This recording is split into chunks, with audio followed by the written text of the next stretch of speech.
संतान गोपाल अनुष्ठान करते हैं, लड्डू गोपाल की पूजा अर्चना करते हैं, हरवंश पुराण को सुनते हैं, तो कैसा भी आपका वंश में रुकावट आ गई हो, वंश वृद्धि बेल में, तो आपकी पुनः वंश वृद्धि प्रारंभ हो जाएगी, वंश बढ़ने लगेगा।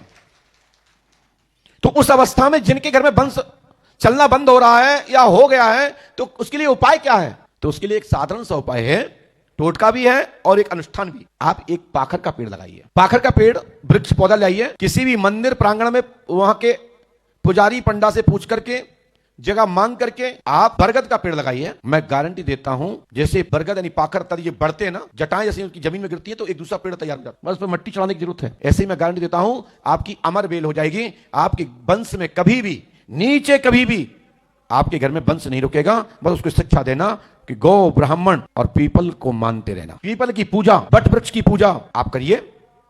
और ये एक आप पाखर का पेड़ यानी वृक्ष पौधा लगाइए, बरगद का एक पौधा लगाइए। आपके घर में 100 अनुष्ठान के बराबर एक ये पौधा लगाने से, एक वृक्ष को पौधारोपण करने से मैं गारंटी देता हूं कि आपके घर में जब तक वो शाखा रहेगी, वो वृक्ष रहेगा, तब तक तुम्हारा वंश कभी भी नष्ट नहीं होगा।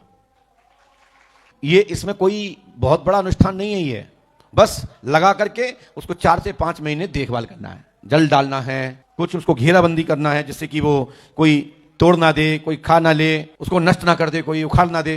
तो 5-6 महीने उसको देखिए, 5-6 महीने बाद आप कुछ नहीं देखना, आपको वो तैयार हो जाएगा। और जब भी तुम निकलोगे अपने बच्चों को बताओगे, तुम्हारे बच्चे भी कहेंगे जो मेरे दादा के हाथ का लगाया हुआ था, जिसकी छाई आज सब लोग ले रहे हैं। तो आप लोग बरगद के पेड़ को जरूर, उस पौधे को लगाएं।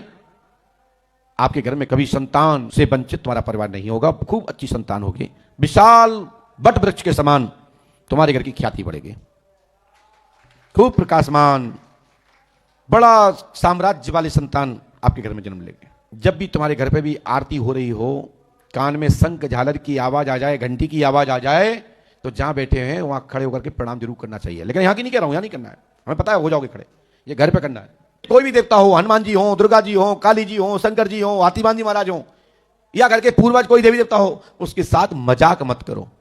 मजाक करोगे तो महंगा पड़ेगा। यह जवाब बहुत सदा हुआ जवाब है, और उन लोगों के लिए है जो जानना चाहते हैं कि मंदिर में कैसे जाना है और क्या करना चाहिए क्या नहीं।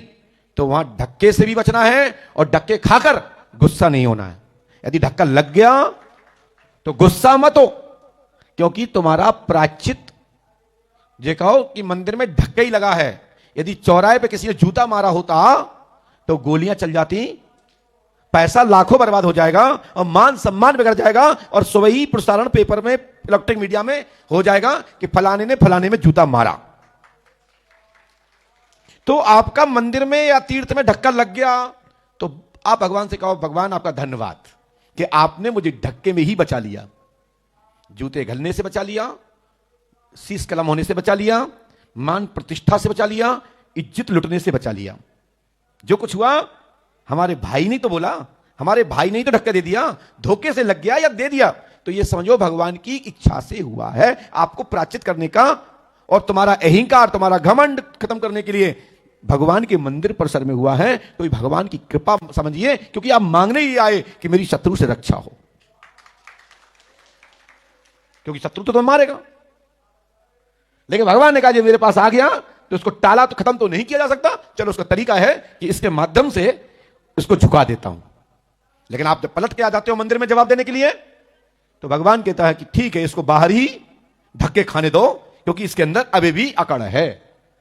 तो लोग कहते हैं कि मैं तो इतने वर्षों से पंडोखर धाम जा रहा हूं, कामतानाथ जा रहा हूं, गोवर्धन सरकार जा रहा हूं, काशी जा रहा हूं, बोलते हैं ब्रज में हम खूब चक्कर लगाते हैं, परिक्रमा करते हैं, फिर भी मेरे साथ ऐसा क्यों हो गया?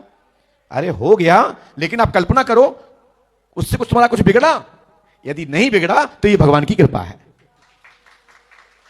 कांटे का काम तो लगना ही है, कांटे पे पैर रखोगे तो कांटा तो पैर में ही घुसेगा, लेकिन उस कांटे ने अपना रिएक्शन नहीं दिया, वो भगवान की कृपा है।